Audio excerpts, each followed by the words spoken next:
Time is of the essence when a fire breaks out, and just imagine what a neighborhood would do when there is a shortage of firefighters. 2 million women and girls are released from prison each and every year. What a memorable night in New Jersey. I find that over these last couple of years, first we're battling a pandemic.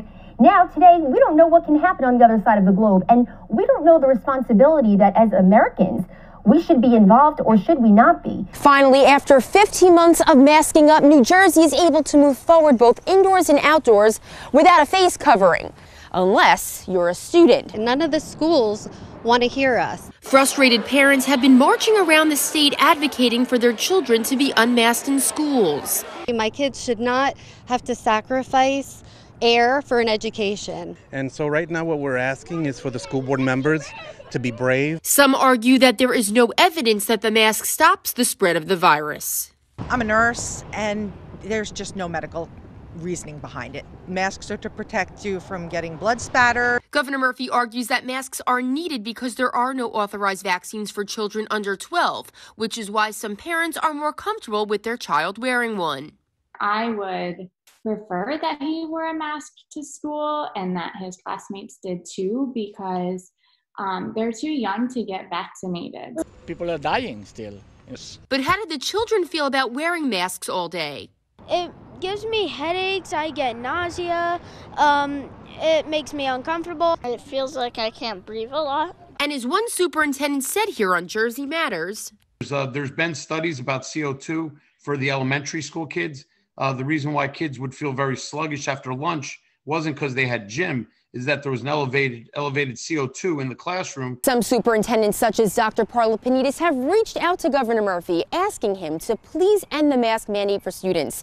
And the governor's response is, we are only in June. How should we predict what should happen by September 5th? So for now, we will wait for the governor's next directive. Reporting from Ocean Township for Jersey Matters, I'm Kimberly Kravitz.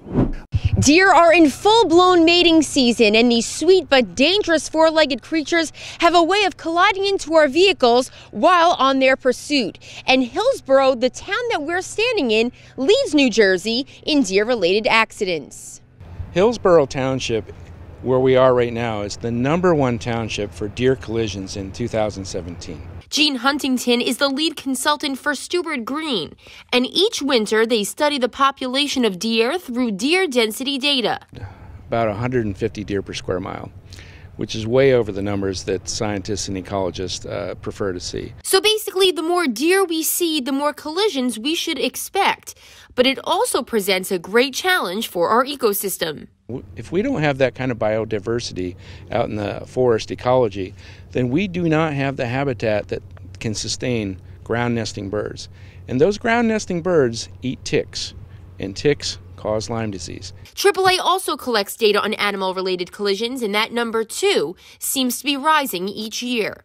Last year, we saw the greatest number of animal collisions, and overwhelmingly, they are deer. So what time of year specifically should we be on the lookout? Oh, it's a time of year that the numbers really increase, the rutting season, like October, November, December, when it's deer mating season. Robert says that Monmouth County is the #1 county for deer and other animal crashes, but he was able to provide some advice for drivers. Really, the best advice is to do nothing, because if you swerve to the right, you could go off the road, hit a tree or a pole. You swerve to the left, if you're on a country road like this, you could go into oncoming traffic, have a very serious crash. Even hitting the brakes hard is not recommended, because if you do hit the animal, that will promote the animal rolling up the hood and through the windshield. And the rule of thumb: I used to teach my kids when they'd go drive, if you see one deer, there could be more.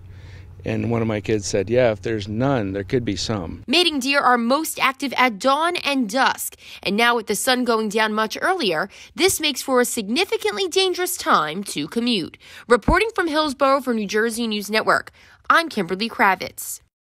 If you were driving through Homedale last night or early this morning, you may have noticed the Bellworks building lit up in pink in honor of Vienna Savino, a toddler who died from sudden unexplained death in childhood in 2017. Be sure to download our mobile app for instant weather and news if you haven't already. For additional content, visit our website at njnn.tv. Thanks so much for watching. I'm Kimberly Kravitz.